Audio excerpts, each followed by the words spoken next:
વિદ્યાર્થી મિત્રો, પ્રકરણ 3 આયોજન. સંચાલનનું સર્વપ્રથમ કાર્ય એટલે આયોજન. સંચાલનના તમામ કાર્યો વતી સૌથી પહેલા જે શરૂઆત થાય છે તે આયોજનથી થાય છે.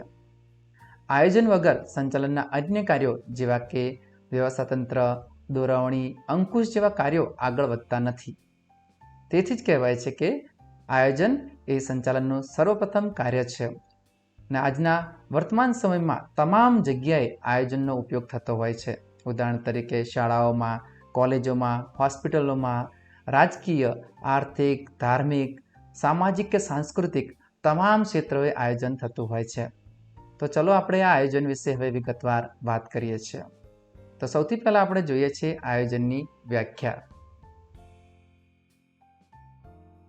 સામાન્ય શબ્દોમાં સમજીએ તો આયોજન એટલે ભવિષ્યની બાબતોની વર્તમાનમાં પૂર્ણ વિચારણા કરવી એટલે આયોજન, અથવા ધ્યેયને પાર પાડવા માટે વર્તમાનમાં ઘડેલો સૂચિત કાર્યક્રમ એટલે આયોજન.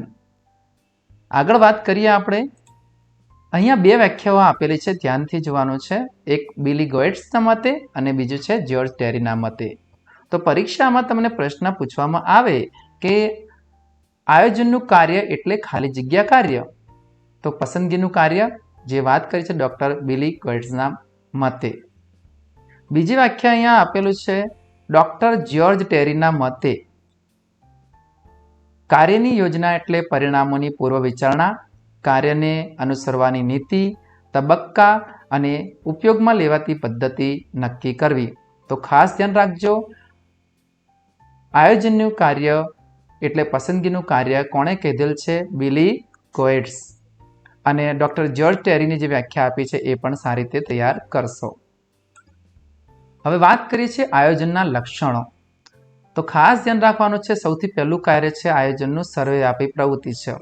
તો જુઓ, આયોજન તમામ ક્ષેત્રમાં જોવા મળે છે.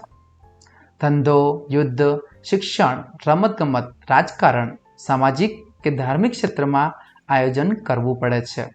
સંચાલનમાં પણ તમામ સપાટીએ આયોજન કરવામાં આવે છે. તેથી આયોજન ખાસ ધ્યાન રાખજો સર્વવ્યાપી છે. તો પરીક્ષાની અંદર તમને પ્રશ્ન પૂછવામાં આવે, નંબર 1, આયોજન કયા ક્ષેત્રમાં જોવા મળે છે? આયોજન કયા કયા ક્ષેત્રોમાં જોવા મળે છે? તો આ પ્રશ્ન એક તૈયાર કરી શકો છો, ખાસ ધ્યાન રાખજો. નેક્સ્ટ જોઈએ છે આયોજન એ કેવી પ્રવૃત્તિ છે? પરીક્ષામાં એક બીજો પ્રશ્ન પણ તમને પૂછે કે છે આયોજન એ કેવી પ્રવૃત્તિ છે? તો આયોજન એ સર્વવ્યાપી પ્રવૃત્તિ છે. અહીંયા જવાબ આપેલો છે. કયા કયા ક્ષેત્રોમાં જોવા મળે છે આયોજન? તો ધંધો, યુદ્ધ, શિક્ષણ, રમતગમત, રાજકારણ, સામાજિક કે ધાર્મિક ક્ષેત્રમાં આયોજન કરવું પડે છે. આપણે નેક્સ્ટ જોઈએ. બીજું આયોજનનું જે લક્ષણ છે એ સર્વપ્રથમ કાર્ય છે. તો ખાસ ધ્યાન રાખો, આયોજન એ સંચાલનનું પ્રથમ કાર્ય છે. આયોજનથી જ સંચાલનની શરૂઆત થાય છે. પ્રથમ કાર્ય સંચાલનની શરૂઆત આયોજનથી જ થાય છે. આયોજન બાદ સંચાલનના અન્ય કાર્યો જેવા કે વ્યવસ્થાતંત્ર, કર્મચારી વ્યવસ્થા, દોરવણી અને અંકુશ જેવા કાર્યો અંગે વિચારવામાં આવે છે. તો અહીંયા પ્રશ્ન એ બને છે, સંચાલનનું સર્વપ્રથમ કાર્ય કયું છે? સંચાલનનું સર્વપ્રથમ કાર્ય કયું છે? પરીક્ષામાં આ પ્રશ્ન પૂછાય તો એ છે સર્વપ્રથમ કાર્ય આયોજન છે. ખાસ ધ્યાન રાખજો.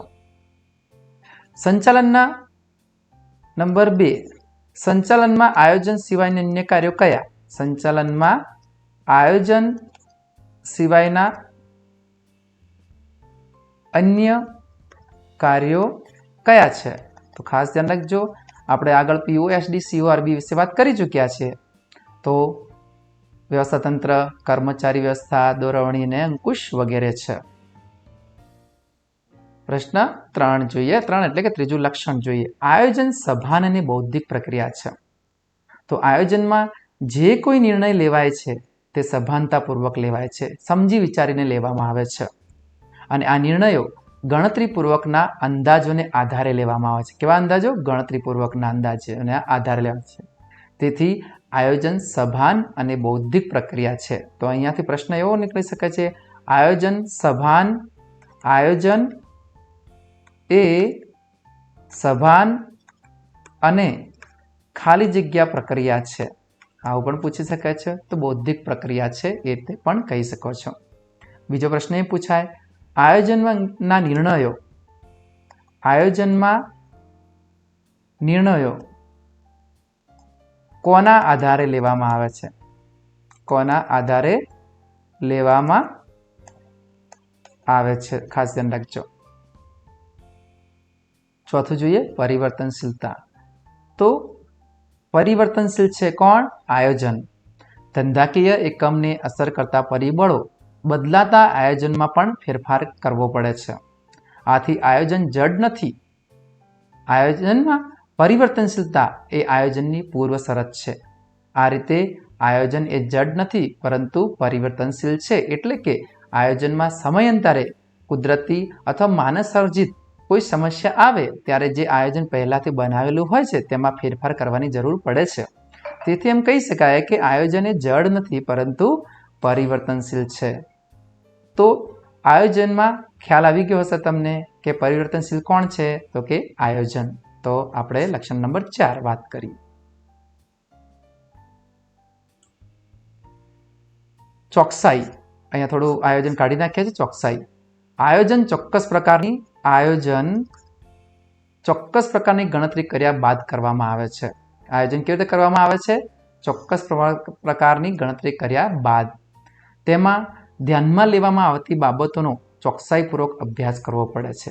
તો કોનો અભ્યાસ કરવો પડે છે? તો ધ્યાનમાં આવતી બાબતોનો ચોકસાઈપૂર્વક અભ્યાસ કરવો પડે છે. તેને આંકડાકીય માહિતી મેળવવામાં અને ગણતરી કરવામાં ચોકસાઈ રાખવી પડે છે. તેથી અહીંયા કાઢી નાખીએ, થોડી ભૂલ છે. તેથી આંકડાકીય માહિતી મેળવવામાં અને ગણતરી કરવામાં ચોકસાઈ રાખવી જરૂરી છે. 6 જોઈએ, વિકલ્પોની યાદી. લક્ષણ નંબર 6. તો આયોજનમાં વિવિધ વિકલ્પોની પસંદગી કરવામાં આવતી હોય છે. સૌથી પહેલા આયોજનમાં ઘણા પ્રકારના વિકલ્પો પસંદ કરવામાં આવે છે અને આ જુદા જુદા વિકલ્પોમાંથી શ્રેષ્ઠ વિકલ્પ પસંદ કરવાનો હોય છે. ઉદાહરણ તરીકે જો વેચાણ વધારવાનું હોય તો તેના માટે કિંમત ઘટાડવી, જાહેરાત આપવી, વસ્તુની ગુણવત્તા સુધારવી જેવા વિકલ્પોમાંથી શ્રેષ્ઠ વિકલ્પ પસંદ કરવાનો હોય છે. એટલે કે વિકલ્પ નંબર 6. આયોજન ભવિષ્ય સાથે સંબંધ ધરાવે છે. તો ખાસ ધ્યાન રાખજો, આયોજન કોની સાથે સંબંધ ધરાવે છે? ભવિષ્ય સાથે. ભવિષ્યની અનિશ્ચિતતાનો ખ્યાલ મેળવી તે અંગે શું કરવામાં આવે છે? પૂર્વ વિચારણા કરવામાં આવે છે. ભવિષ્યનું વર્તમાન સમયમાં મૂલ્યાંકન કરવામાં આવે છે. આ રીતે આયોજનને ભવિષ્ય સાથે સંબંધ છે. તો પ્રશ્ન આમાં એ બને છે કે આયોજન ખાલી જગ્યા સાથે સંબંધ ધરાવે છે. તો વિકલ્પો જે આપેલા હોય એને અનુરૂપ જવાબ આપવાનો. ખાલી જગ્યા સાથે સંબંધ ધરાવે છે તો આયોજન ભવિષ્ય સાથે સંબંધ ધરાવે છે. નંબર 2, આયોજનમાં ભવિષ્યનું વર્તમાન સમયમાં શું કરવામાં આવે છે? તો જવાબ આવશે મૂલ્યાંકન કરવામાં આવે છે. ખાસ ધ્યાન રાખજો. આ રીતે આયોજનને ભવિષ્ય સાથે સંબંધ છે. નેક્સ્ટ પોઈન્ટ જુઓ, પૂર્વાનુમાન અનિવાર્ય છે. આયોજનનું 8મું લક્ષણ છે પૂર્વાનુમાન અનિવાર્ય. આયોજનમાં અનિશ્ચિતતાને ધ્યાનમાં રાખીને પૂર્વાનુમાન કરવામાં આવે છે. કોને ધ્યાનમાં રાખવામાં આવે છે? અનિશ્ચિતતાઓને. જે નિશ્ચિત નથી તે ભવિષ્યમાં કેવી સ્થિતિ ઊભી થશે તેની વિચારણા કરવામાં આવે છે. કેવી સ્થિતિ ભવિષ્યમાં ઊભી થાય છે તેની વિચારણા કરવામાં આવે છે. તેથી ખાસ ધ્યાન રાખજો, પૂર્વાનુમાન એ આયોજનનું પ્રથમ કાર્ય છે. તો આયોજનનું પ્રથમ કાર્ય કયું છે? પૂર્વાનુમાન. આ ખાસ ધ્યાન રાખજો. નેક્સ્ટ 10 નંબર જોઈએ. આયોજનમાં નિર્ણય પ્રક્રિયા જરૂરી છે. એટલે કે આયોજનમાં જુદા જુદા વિકલ્પો હોય છે તેમાંથી એક શ્રેષ્ઠ વિકલ્પ પસંદ કરવાનો હોય છે અને તે અંગે નિર્ણય લેવો પડે છે. નિર્ણય પ્રક્રિયા આયોજનનો એક આંતરિક ભાગ જ છે. તેથી આયોજન એક નિર્ણય પ્રક્રિયા છે. નેક્સ્ટ આપણે 10 વાત કરી છે, અહીંયા આવી ગયું છે. આયોજન સતત પ્રક્રિયા, ખાસ ધ્યાન રાખજો. આયોજન એ સતત ચાલતી પ્રક્રિયા છે. ખાસ ધ્યાન, ક્રમમાં થોડું આગુ પાછું થઈ ગયું છે, વાંધો નહીં. આયોજન કેવી પ્રક્રિયા છે? સતત ચાલતી પ્રક્રિયા છે. ધંધા કે એકમની શરૂઆતથી અંત સુધી આયોજન સતત ચાલુ રહે છે. ટૂંકમાં ધંધો જ્યાં સુધી ચાલુ રહેશે ત્યાં આયોજન પણ સમયાંતરે ચાલુ જ રહેશે. જરૂર પડશે તમે ફેરફાર પણ થતા રહેશે. એટલે અગાઉ આપણે વાત કરી કે આયોજન પરિવર્તનશીલ પણ છે. ધંધાકીય પ્રવૃત્તિ ચાલુ હોય ત્યાં સુધી આયોજન પ્રક્રિયા ચાલુ રહે છે. તેથી આયોજનનો કદી અંત આવતો નથી. અને આયોજનનું 11મું લક્ષણ જુઓ, ધ્યેયલક્ષી પ્રવૃત્તિ છે. ખાસ મહત્વનું છે. કોઈપણ ક્ષેત્રમાં કરવામાં આવતું આયોજન નક્કી કરેલા ધ્યેયને પાર પાડવા માટે થાય છે. તો મુદ્દો છે, ધ્યેયને પાર પાડવા માટે શું થતું હોય છે? આયોજન થતું હોય છે. ધ્યેય સિદ્ધ કરવા માટે ચોક્કસ રૂપરેખા તૈયાર કરવામાં આવે છે. સંચાલકો શું નક્કી કરે છે? લક્ષ્યાંકો નક્કી કરે છે. ખાસ ધ્યાન રાખજો. અને તેના આધારે આયોજન કરવામાં આવે છે. આ રીતે આયોજન એ ધ્યેયલક્ષી પ્રવૃત્તિ છે. ખાસ ધ્યાન રાખજો. તો સંચાલનનું આયોજનનું 11મું લક્ષણ છે. હવે નેક્સ્ટ આપણે જોઈએ છીએ ક્વેશ્ચન, આયોજનની મર્યાદાઓ સમજાવો. નેક્સ્ટ પોઈન્ટ છે આપણો આયોજનની મર્યાદાઓ.